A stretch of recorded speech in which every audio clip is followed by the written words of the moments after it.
கோயம்புத்தூரில் தவிக தலைவர் Vijay road show மேற்கொண்டிருக்கிறார். விவரங்களை செய்தியாளர் மகேந்திரன் வழங்கிட கேட்கலாம். மகேந்திரன், வணக்கம். விவரங்களை சொல்லலாம். தேர்தல் பிரச்சாரத்திற்காக கோவையிலிருந்து திருப்பூர் சென்று கொண்டிருக்கும் விஜய் செல்லும் வழியில் கோவையில் அவர் செல்லக்கூடிய வழியில ரோட் ஷோவில் ஈடுபட்டு வருகிறார். அந்த கோவை விமான நிலையத்திலிருந்து தற்பொழுது திருப்பூர் நோக்கி இந்த பெருமாநல்லூர் பகுதியில் தேர்தல் பிரச்சாரத்திற்கு ஏற்பாடு செய்யப்பட்டிருக்கிறது. அவினாசி வழியாக அந்த இடத்திற்கு செல்லவிருக்கிறார். இந்நிலையில் தான் கோவை விமான நிலையம் வந்திருந்த விஜய் அங்கிருந்து சாலை மார்க்கமாக திருப்பூர் சென்று கொண்டிருக்கக்கூடிய வழியில கோவையில் தற்பொழுது ரோட் ஷோவில் ஈடுபட்டு வருகிறார்.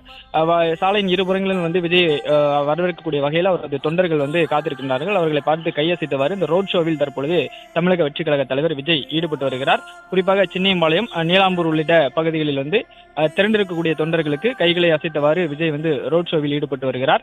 இன்று திருப்பூரில் பிரச்சாரம் செய்ய ஏற்பாடு செய்யப்பட்டிருக்கிறது. இதற்காக தான் தற்பொழுது சாலை மார்க்கமாக கோவையிலிருந்து இந்த நீலாம்பூர் வழியாக அவினாசி சென்று அங்கிருந்து பெருமாநல்லூர் பகுதிக்கு செல்லவிருக்கிறார். அங்கு பரப்புரையை முடித்துவிட்டு அதன் பிறகாக அவினாசியில் ரோட் ஷோ நடத்த திட்டமிடப்பட்டிருக்கிறது. அதிலும் பங்கேற்க இருப்பதாக தகவல்கள் வெளியாகி இருக்கிறது.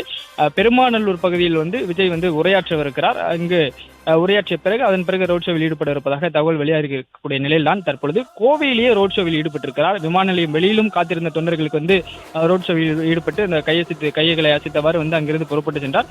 வழியில் அங்கங்கே காத்திருக்கக்கூடிய தொண்டர்களுக்கும் உற்சாகப்படுத்தக்கூடிய வகையில தற்பொழுது கோவையிலிருந்து திருப்பூர் செல்லக்கூடிய வழியில தமிழக வெற்றி கழக தலைவர் விஜய் ரோட் ஷோவில் ஈடுபட்டு வருகிறார்.